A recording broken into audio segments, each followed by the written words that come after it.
Assalamualaikum warahmatullahi wabarakatuh. Di sini saya akan menjelaskan mengenai pendekatan intertekstual. Kajian intertekstual menurut Nurjantoro adalah kajian terhadap sejumlah teks yang diduga memiliki hubungan tertentu seperti hubungan unsur-unsur intrinsik seperti ide, gagasan, peristiwa, plot, penokohan, gaya bahasa, dan lainnya. Atau mudahnya, kajian intertekstual ini adalah kajian yang menganalisis perbandingan perubahan wujud dari satu bentuk karya ke bentuk lain, misalnya novel yang difilmkan.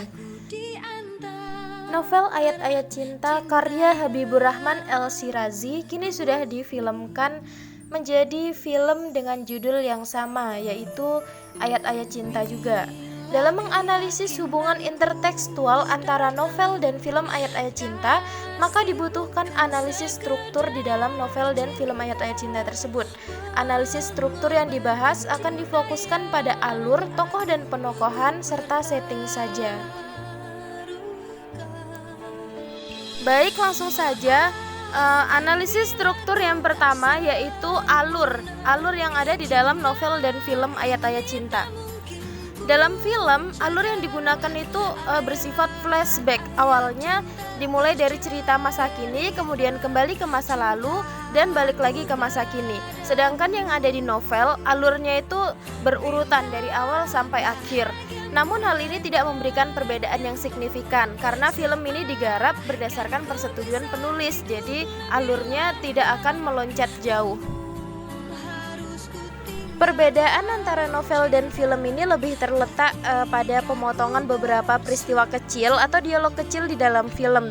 Jadi bisa dikatakan film ini tuh mengalami pengurangan. Namun pengurangan ini tidak mengubah keseluruhan alur. Jadi alur keduanya itu secara umum adalah sama. Hanya saja ada beberapa peristiwa yang letaknya ditempatkan di posisi yang berlainan atau tidak berurutan. Selanjutnya, analisis struktur yang kedua yaitu tokoh dan penokohan. Tokoh dan penokohan di dalam film dan novel bisa dikatakan sama secara keseluruhan, terutama pada tokoh-tokoh sentral yaitu Fahri, Maria, Aisyah, Naura, Syah Ahmad, Ibu Maria, dan beberapa teman Fahri di Vla. Sedangkan Syekh Ahmad Iqbal yang merupakan paman Aisyah, pengacara Yusuf Nurul, Ibu Fahri Bahadur, Alicia Asraf, Ustadz Jalal dan teman-teman Fahri juga ikut mendukung dalam cerita ini. Pelukisan tokoh di dalam novel dilakukan dengan teknik ekspositori atau sering disebut dengan teknik analitik. Artinya, pelukisan tokoh dilakukan dengan memberikan deskripsi, uraian, atau penjelasan secara langsung. Tokoh cerita dihadirkan oleh pengarang dengan memberikan deskripsi yang jelas secara langsung, seperti pada kutipan berikut ini.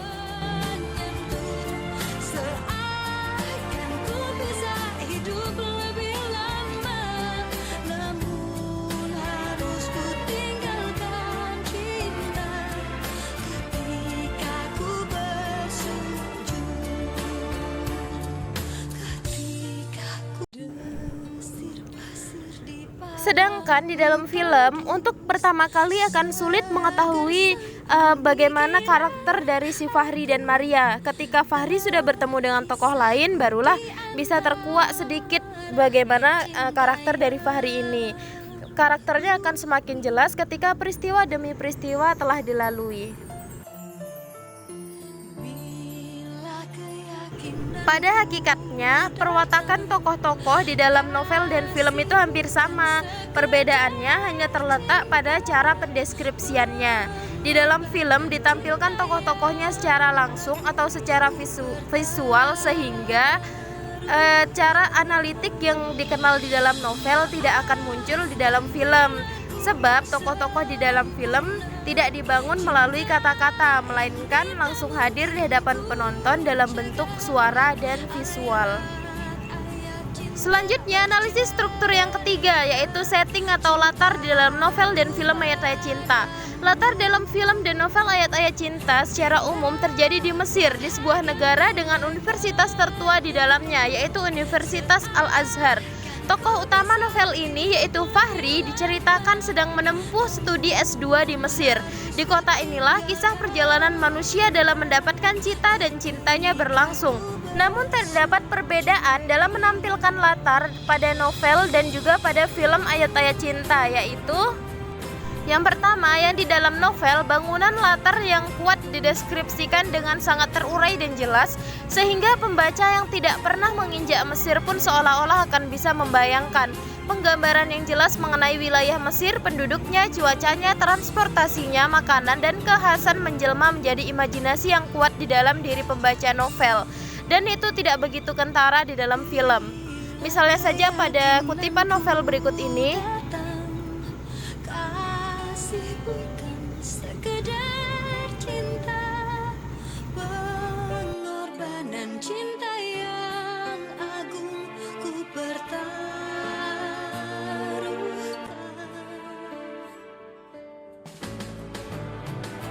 berbeda dengan novel, latar di dalam film ditampilkan secara visual melalui gambar-gambar yang bergerak berkesinambungan, sehingga apa yang kelihatan di layar kaca seolah-olah sedang terjadi dalam kehidupan sesungguhnya. Apabila dalam novel pembaca hanya bisa membayangkan keadaan flood, suasana malam pasar di Mesir, keadaan metro yang merupakan transportasi umum di Mesir, keadaan flood Aisyah yang megah, Sungai Nil, maka di dalam film penonton akan menyaksikan secara langsung bagaimana keadaan tersebut.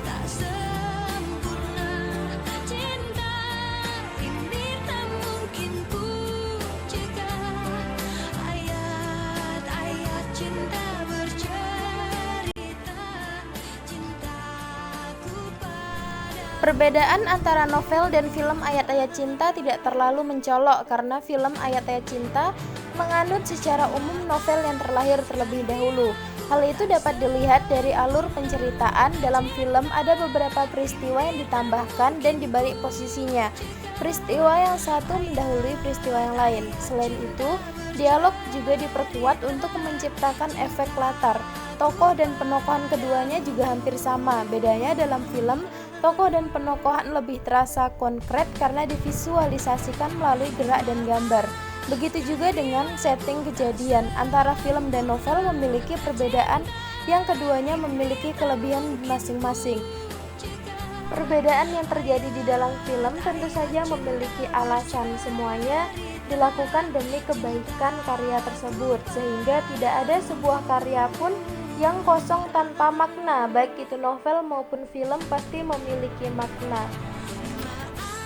Sampai di sini dulu penjelasan saya. Sampai jumpa di video selanjutnya. Sekian, terima kasih. Wassalamualaikum warahmatullahi wabarakatuh.